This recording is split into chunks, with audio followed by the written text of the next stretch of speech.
Invocation you can do? Yes, I can do that.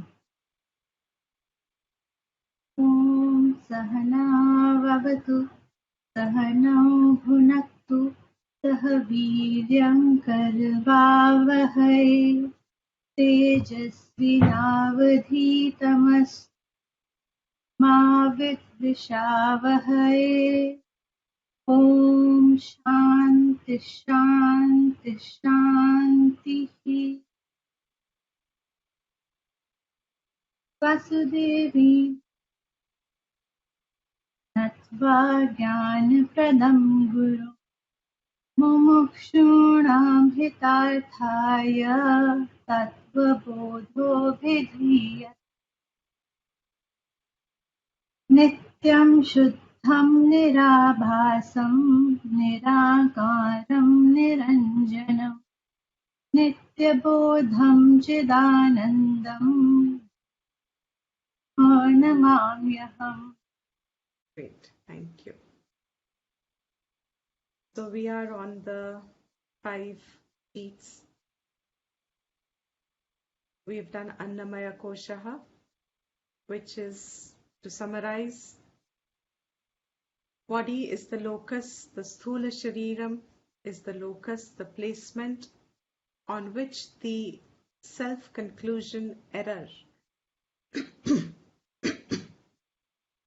the error of self-conclusion that I am the body, Dehoham, takes place. Because Dehoham is actually the fundamental cause of samsara, is the bondage. Body is not the bondage. Physical body is not the cause of samsara.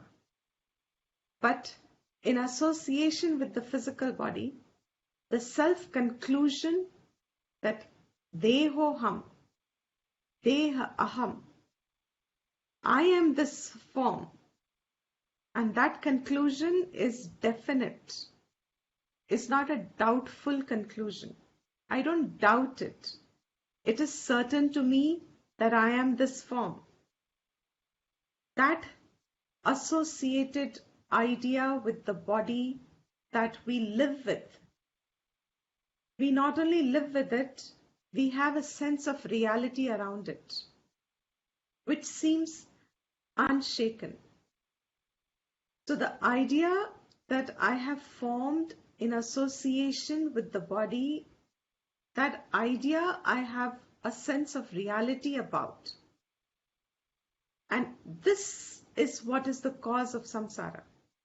This is the reason why maximum people have sorrow, afflicted state of mind, not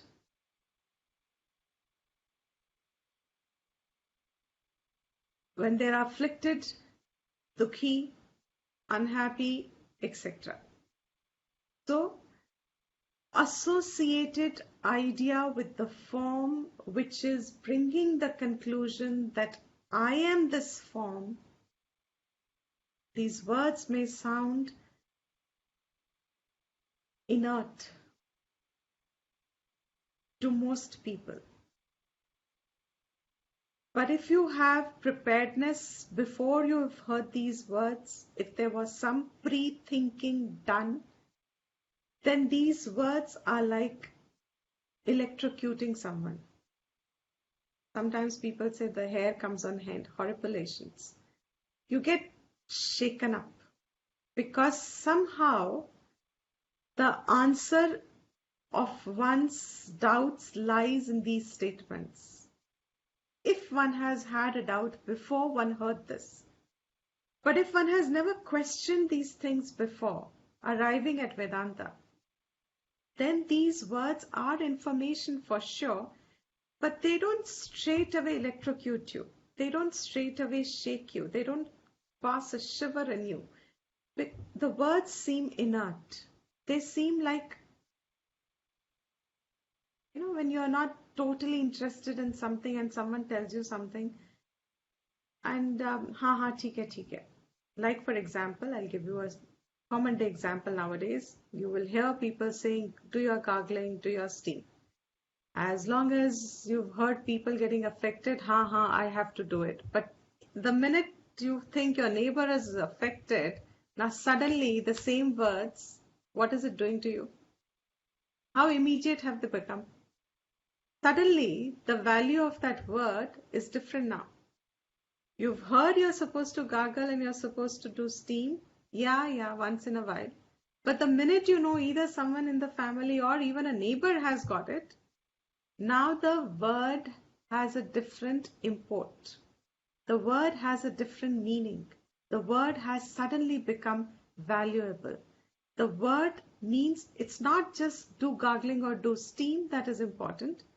Now it is almost an urgency that I need to do steam and I need to do gargling. Why? I heard it before, but the knowledge was distant because I did not see it in an immediate way.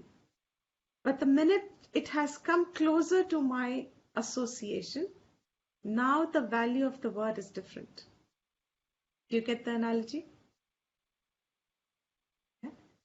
In the same way, when we are set that in association with this body, I have a self-conclusion that I am the form.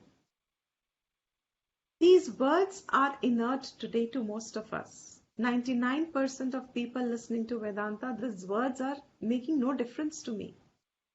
They're information, and sure enough, we'll write it very well also. But if there has been some thinking before you heard this portion of Vedanta or heard Vedanta in life ever, these words shake you. That means my idea of me being a form is the very cause of my suffering. This is a very big revelation to a human form, to a human life.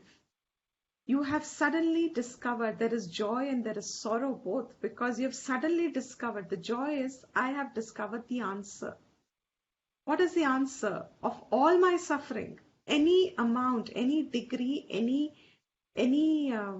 kind of suffering, any idea of dukkha that I hold in myself, any idea of unhappiness, the cause can be anything, from having too much salt in my food to anything, losing my close one.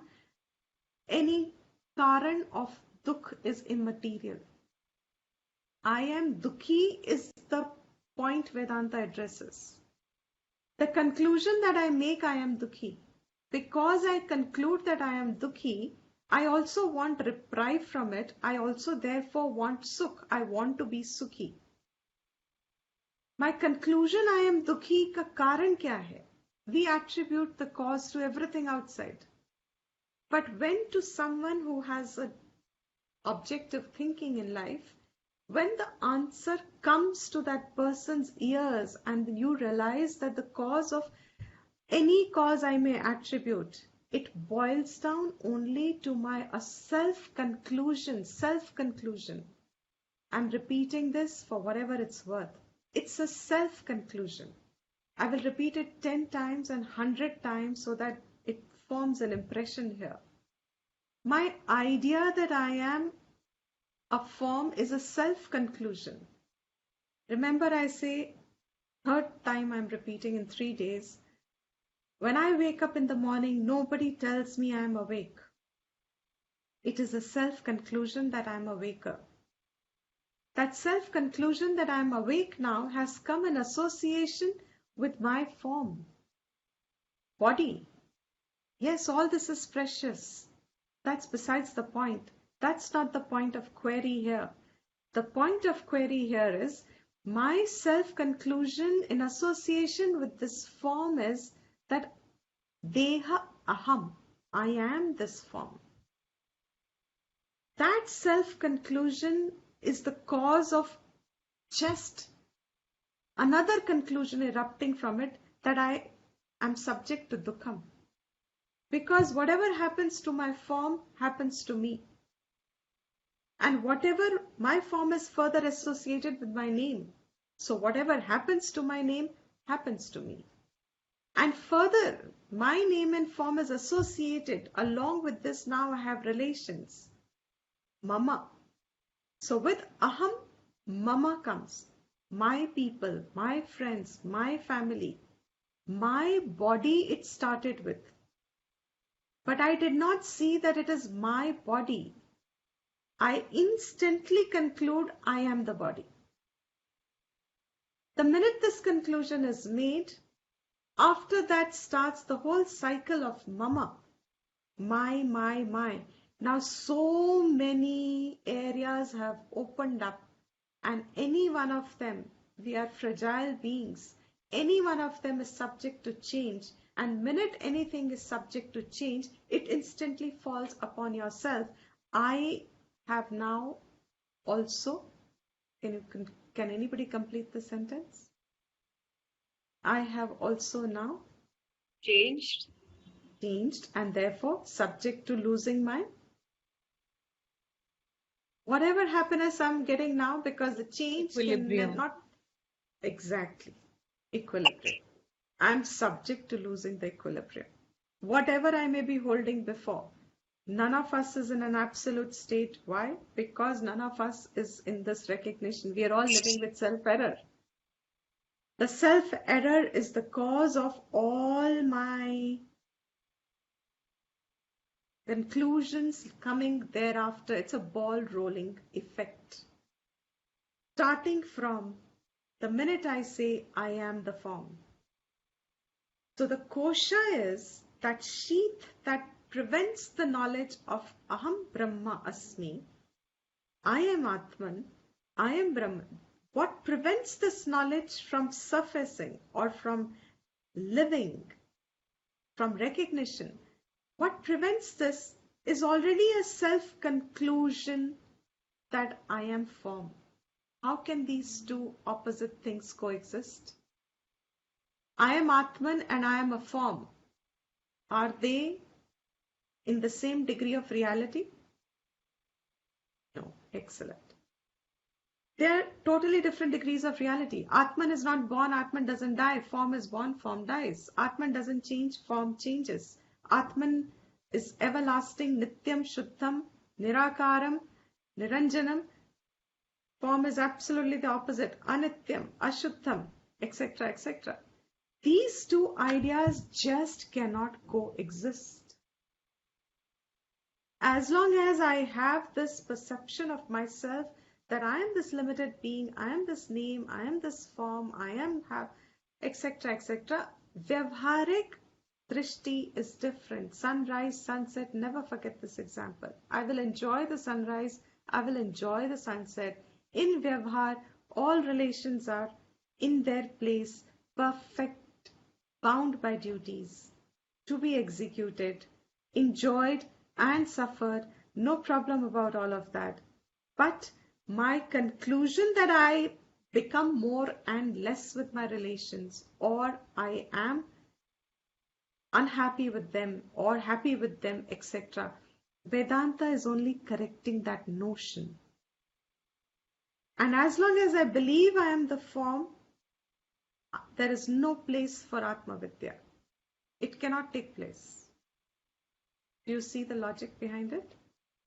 That as long as I have this conclusion that I am conducting with this idea, and most of us, 99.99999 reckoning, I'm safe in saying that, including myself also, doesn't matter, everything, most of us are certain that this knowledge will work in our life at some other point of time. What is it today? I am a listener, I am a form, I am a bechara, bechari, I am a helpless being very often. I can hardly do much. I am limited. You are right, but the minute these conclusions are made, these are made from the standpoint of the world. They are made from the standpoint of the body. That's the standpoint. It's not a wrong standpoint. And that is why that word mithya must be absolutely grounded. Aisa, you nail that idea. that while it is right, it's a standpoint from the body. It's not a wrong standpoint, but it is not a real standpoint. It's mithya. Absolutely. Excellent. In other words, I conclude I am a dukhi atma. So that conclusion is on actually atma. And that's the contradiction that is so blatant when the knowledge gets clear. That this thinking is what is preventing the solidification, the establishment of Vidya. Gaining Atma Vidya is not tough. But establishing in Atma Vidya is not easy. Why? Because who's the one who's working with what? Idea that I'm the form is the one who's going to be working with this knowledge to understand that this form is my temporary reality. It's a vyavharik drishti, it's a vyavharik standpoint. My name, my form, my individuality, my idea that I am this and this and this, all correct, but from a standpoint of a vyavharik drishti. That cannot be the real. And Vedanta only talks not from societal point of view, not from the vyavharik point of view. It talks from the point of view of Satya and what is not Satya, truth and untruth. It's a discovering of the nature that is truth and what is not truth. So what is Sthula Shariram is Anna Rasena Eva Bhutva, born from food. The quality of food, that is why I gave you the example of the Satyanarayana ka prasad ka example, how just the attitude behind how it's made and how it's offered changes the flavor of the food. That food itself, in today's time, we see it as inert. But in a Vedic view, the prana, which keeps the food nourished, the nutrients over there are the nutrients that are actually nourishing the body. So the body is only cyclical, dependent on food. Born from food, the essence extracted becomes the generative cells. These generative cells come together and they form the body. That body is further kept going by the food cycle itself, and when it ends, the body, the jiva departs from the body again merges back into its elements, goes back as food for another being. If you see I was watching some episodes of, I don't know how to pronounce this clearly, so please pardon me. I've forgotten the name also.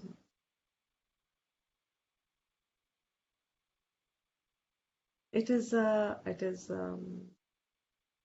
documentary on the natural reserve, forest reserve in Tanzania. It is amazing to recognize food cycle in a forest. How one being thrives on another being. The grass eaters are eaten by someone else. They're eaten by someone else. They are eaten by someone else. And the animals have such a fantastic, amazing equation between each. Even if they are fighting and one is trying to catch and one is trying to flee, etc. The minute there is enough abundant food, touched me like anything and has put me to question how are human beings different. I am re-questioning this now. There was an elephant, dead carcass of an elephant, and a lion, the pride was feeding it. Otherwise fighting with the hyenas for their food when it's scarce. But such a huge elephant, absolutely no jhagda, No competition. Hyenas come eat it. One side pride is eating, the whole family of the prides are eating. One side hyenas are eating. Vultures are allowed to eat simultaneously. And just before that, they showed that they were fighting for some food when the rainy season goes off and etc. The same are fighting with each other for some food. Elephant survived on food, and the body becomes food. This vision is not a great scientific fact. It's a natural order. Human beings delude themselves with the desires. So we lose touch of the natural order and how to harmonize in it. That this food, body is food, born from food, sustained by food, and becomes food for others. The minute you hear this in the language of Bhajagovindam, Shankaracharya, when he says it, he says, you get Naristanabhara Nabhi Desham Drishtva Maga Mohavesham Etana Mamsa Vikari done it long ago. He says, what is this body actually? Just a collection of just a collection of fat and flesh and fluids. Etana Mamsa Vikari. It is just a vikar of flesh and etc. The minute you see this reality of the body, that is why I said, as medical students, when the first time you see a dissection of a human body, many people vomit. You can't stand it. The very first time. Why? Because here this is alive. I'm talking, walking. I don't suspect there is this thing that is going to be cut and then, it is going to be dissected. How are they discovering so much about what is corona doing to the body? Because all those who are moving on, their bodies are getting dissected to see what is happening. And yet this knowledge, why is it so important? A lot of us develop this, Vijigupsa is the word. You feel some sort of a disgust on hearing this. What are you talking? My body. So Vedanta gives us a truth about it so that there is a sense of proportion maintained through your life. Always. To recognize that to own up the body as myself is an error. Is a self-error.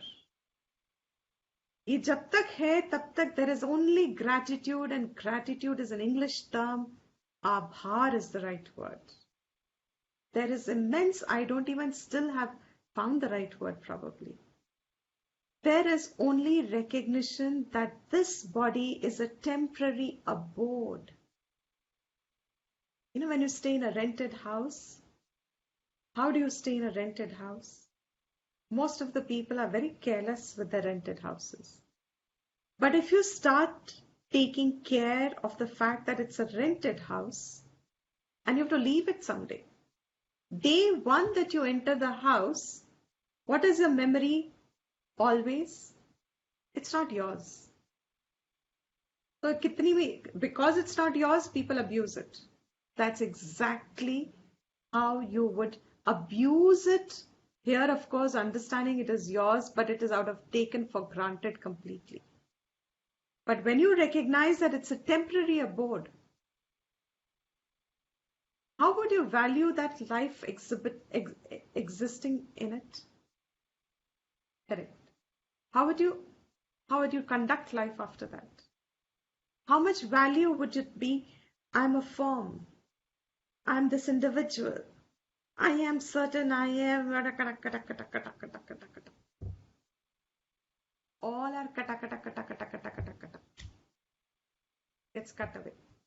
Most of it gets cut away because of just one memory of a fact, recognition of a fact. It's a temporary life. जितना अच्छा बना सकते हो, जितनी कोशिश करके जितनी खुशी मिल सकती है, let's not lose that. Because this association with the body cannot be giving me permanent sukh. The idea that I am the body cannot give me permanent sukh, because I just concluded the statement, I am Atma and I am a body cannot coexist. So what comes out of that knowledge? When I say I am the body, but natural, any happiness I get out of it is also going to be short term. It is going to be changing itself. So whatever I am getting, let me at least enjoy that till I have the right vision, till I have the right knowledge. And in the process of getting the knowledge, the in-between step is, when I keep this in my memory, sharir ek gift ke jaise, taking it only as a prasad. I am here as long as I am here. You will see as the text moves forward that how the one who gets this Vedic vision correct, वो फिर अपना जीवन उस चीज को बटोरने में लग जाता है जो चीज उसके साथ जाएगी जब ये शरीर छूटेगा. Are my words clear?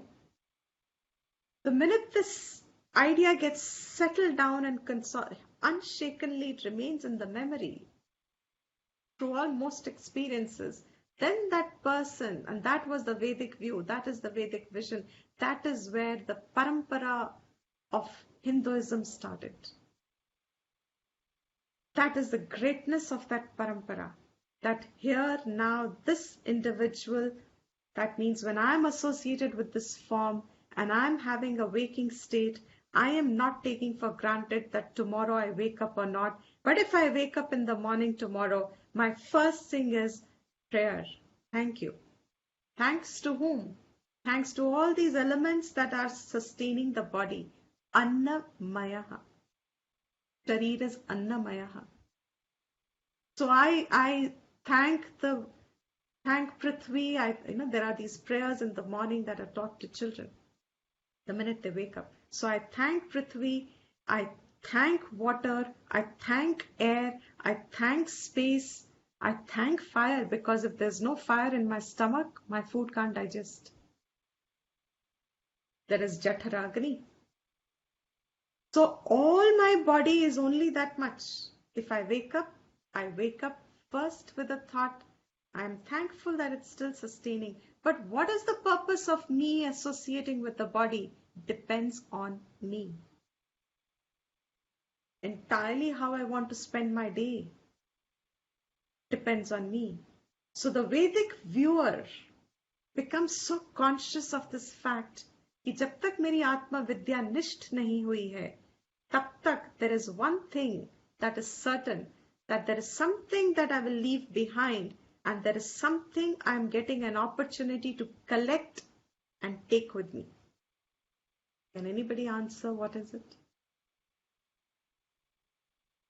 The knowledge. The knowledge.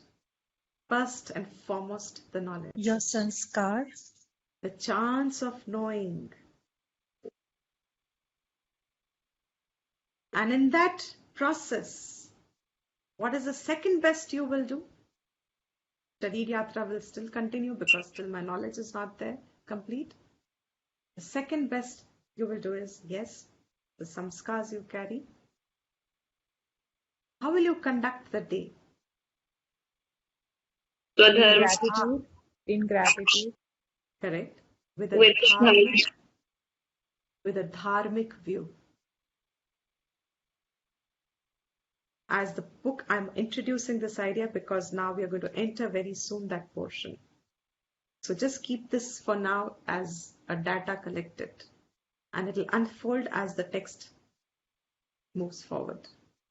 So the person is going to be extremely conscious of the fact that how I live my day today, yes, in the qualifications for knowledge, Atma Vidya.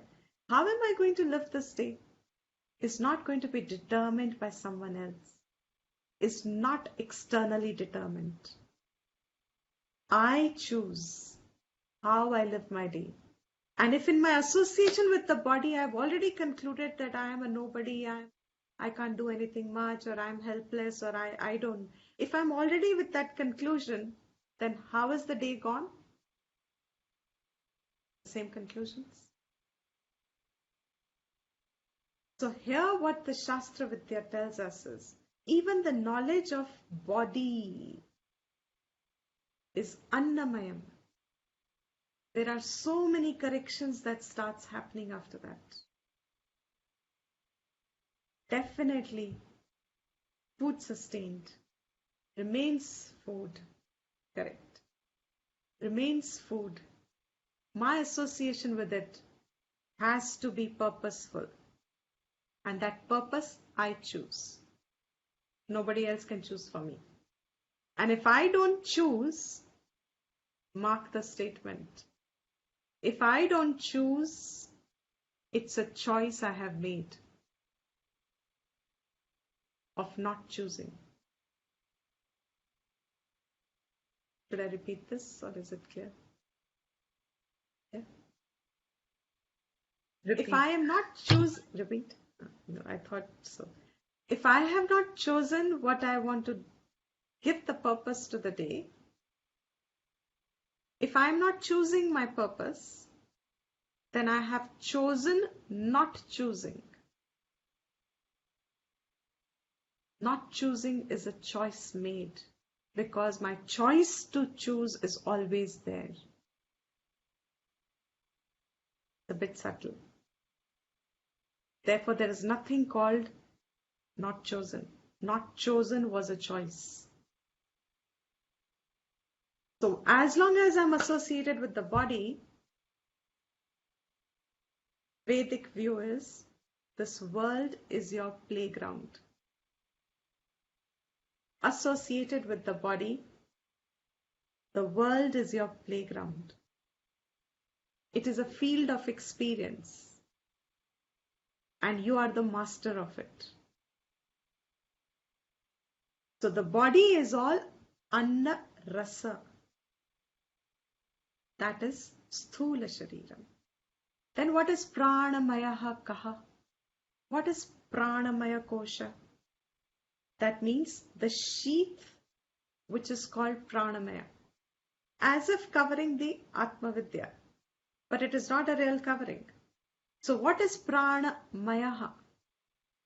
Pranadi, prana, apana, vyana, samana, udana. The 5 physiological functions. Panchavayavaha, the 5 vayus. These 5 vayus, along with vak, adi, indriya. So what are the 5 vak, adi representing? Yesterday you said organs of action. Can anybody repeat the organs of action now? Can't hear you, Akanksha. Sorry? Speaking, Speaking, okay. Yeah. hands, Both of hands. walking, Walking, okay. Feet, excretion, okay. and procreation. Excellent. Very good, Priyanka. So, 5 organs of action.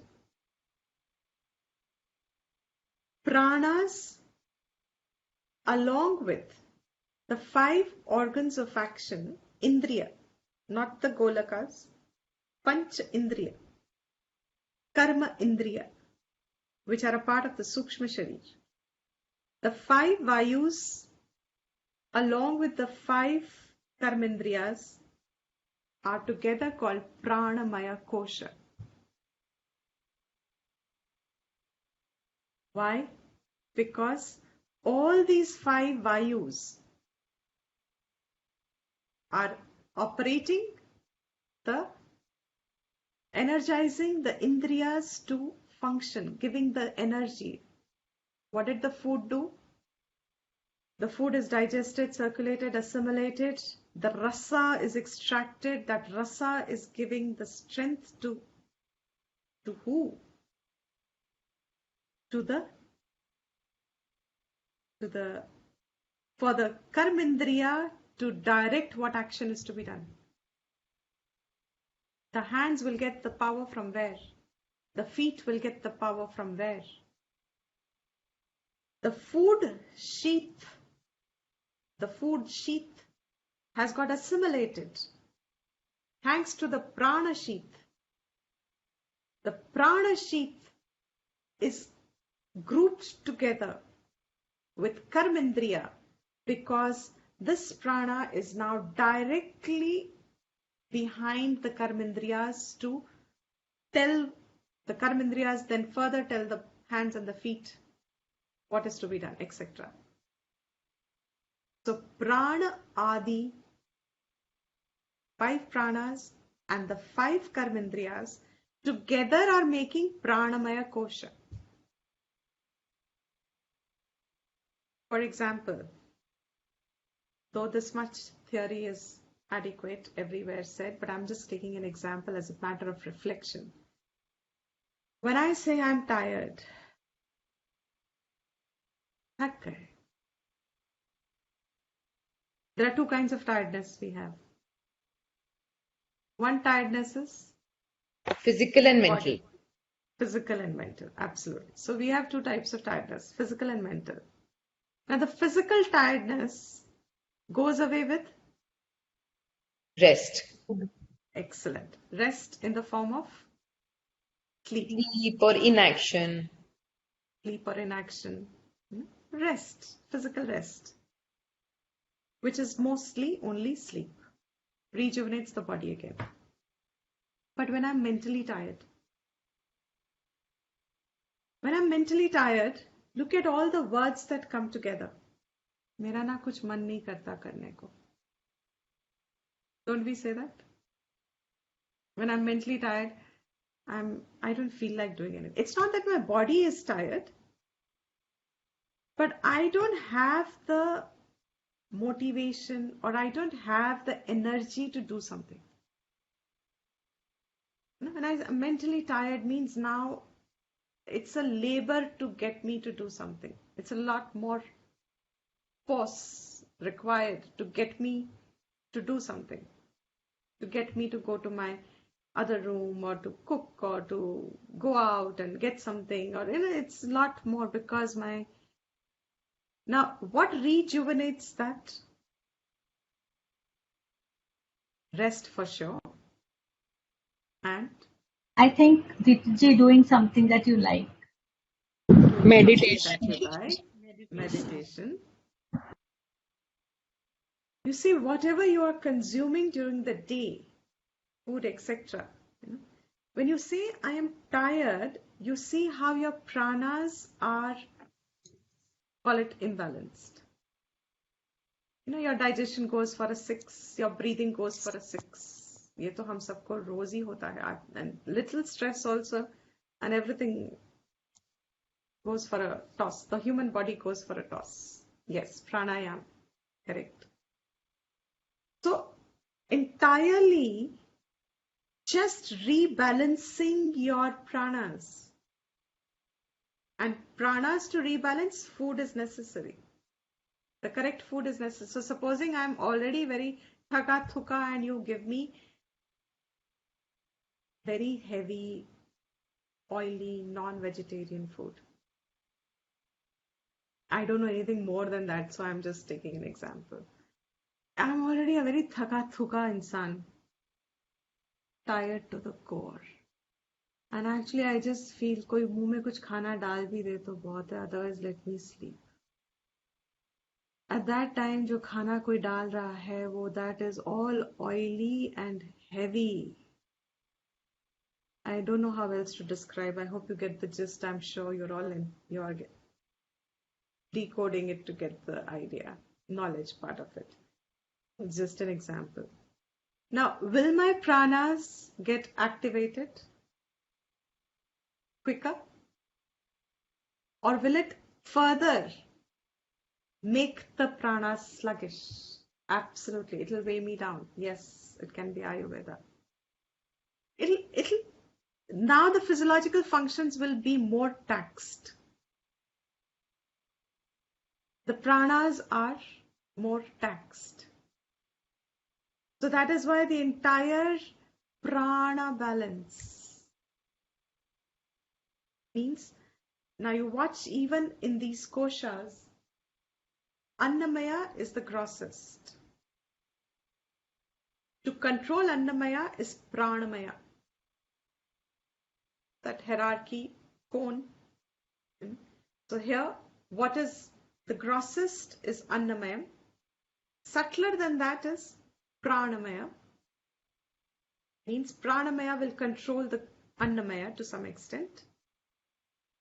That means if my food has given me proper energy and I have all my because actions are associated with this, my pranas are fairly imbalanced. Most of us are quite imbalanced because our food habits, everything is now not aligned to nature's way.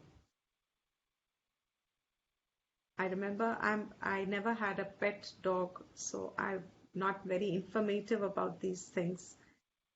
But once we had a stray dog who was just coming home all the time. And very unique dog. It was a very different dog. Very, very different dog. And we used to be on third floor at that time. It would come up to third floor. A stray dog. And loved by everybody in the neighborhood. And everybody would try and feed the dog. The dog had a very typical characteristic. Nakrewali. Typical Nakrewali she was. And if you gave her food in the form of milk and roti or something, and if she was not in a mood, or maybe the milk is not at the right temperature, or maybe some nakra, she won't touch it. So one day we decided, okay, you're not eating, we'll give it to the crows. The minute we put took that bowl away from her and put it in another place where a crow could eat, she jumped at it. She just jumped at it. She didn't still eat it, but she didn't let the crow eat it. And it would happen for quite a few days.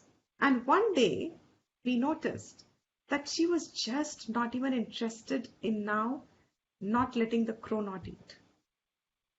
And later on, that day she didn't eat anything. And later on, that was my first learning. Quite a grown-up I am already when I got this learning.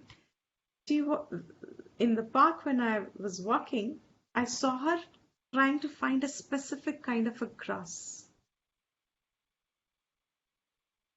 And that was a big learning. I'm sure a lot of you are dog lovers over here, pet lovers here. She was trying to find a specific kind of a grass, not eating the food, but looking through. She had become a little weak because we didn't understand. We thought nakra kar rahi hai. But when we saw her looking for a specific grass, chewing it, and then after some time, throwing it out. She vomited it out. Something she vomited out. And after some time, she was an athletic dog. She would jump on car ke bonnets and sit up and things like that. She would sit on people's chairs, and she was a very unique dog. A stray dog though. Nobody trained her. So very soon she was athletic again. Now what does this tell you? The minute her system is unwell, regular thing did not nourish her. He did not even want, even they have that knowledge. What did she take? Something that she doesn't take regularly. And that rebalanced her system. And she was active again. You see the connection? Food, prana, action. She was athletic all over again. Okay? Yes. And also, Diti, when you said that, maybe her system was imbalanced, which is why maybe she was also jealous at that point in time, that she said that, no, if I'm not eating No, that was her natural thing. That day she did not mind the crow eating when she was unwell. And that was her natural temperament. She was just like that. But I guess So, a little bit but of rest, the a little bit of fasting, and a little bit of rest and a different diet and can help her rejuvenate.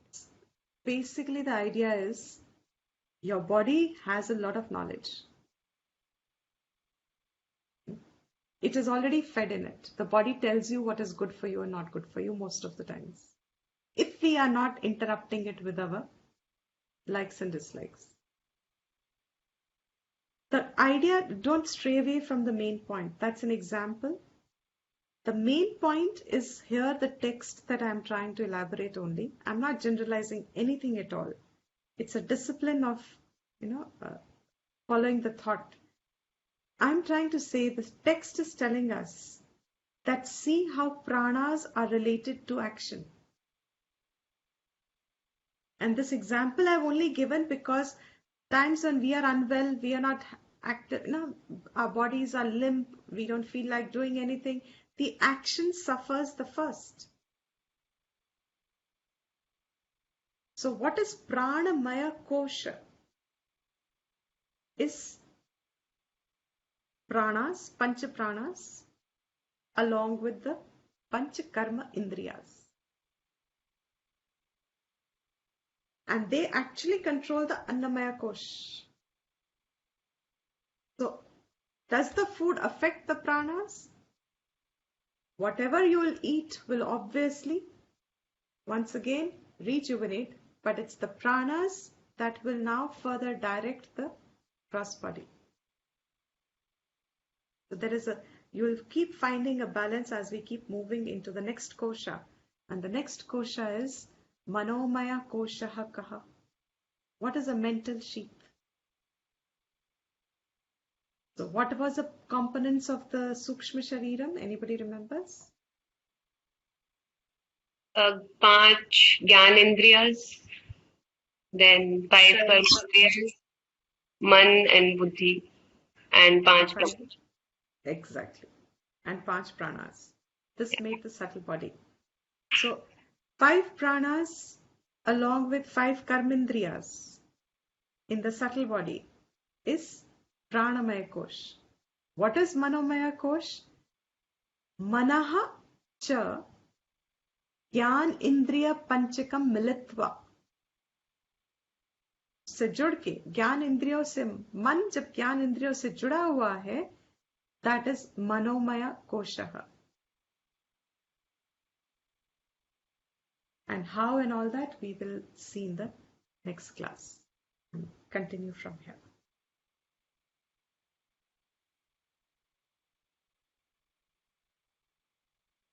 We'll conclude the class here. I'll do this, Deepji.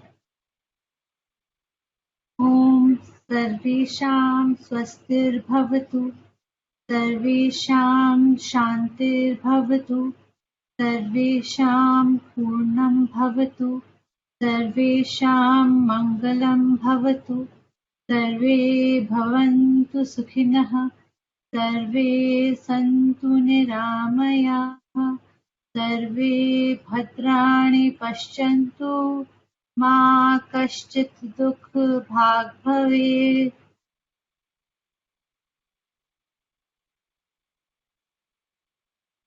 Om Swasti Prajabhaya Paripalayantam Nyayena Margena Mahim Mahisham Gobhramane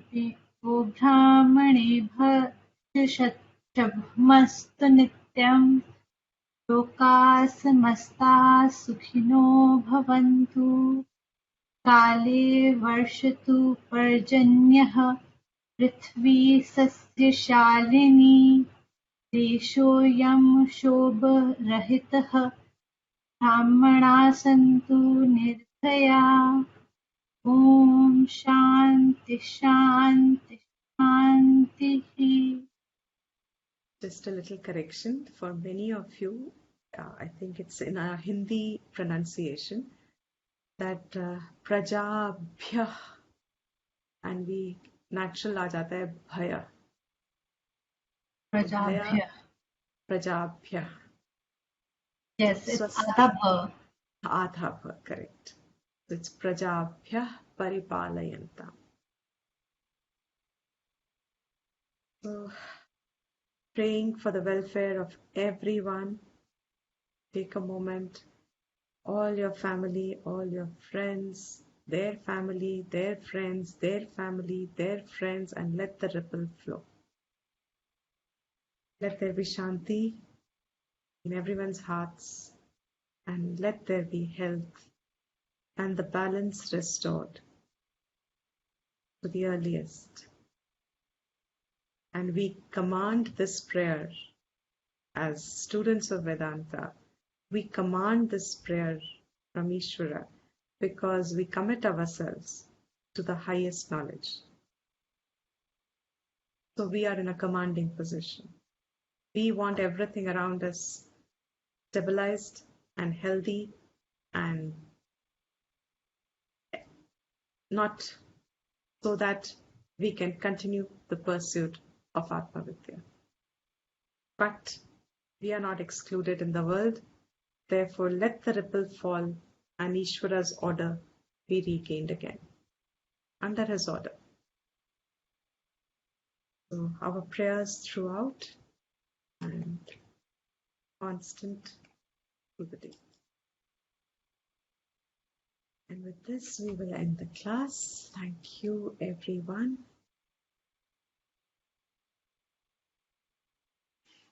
Deepti ji, thank you very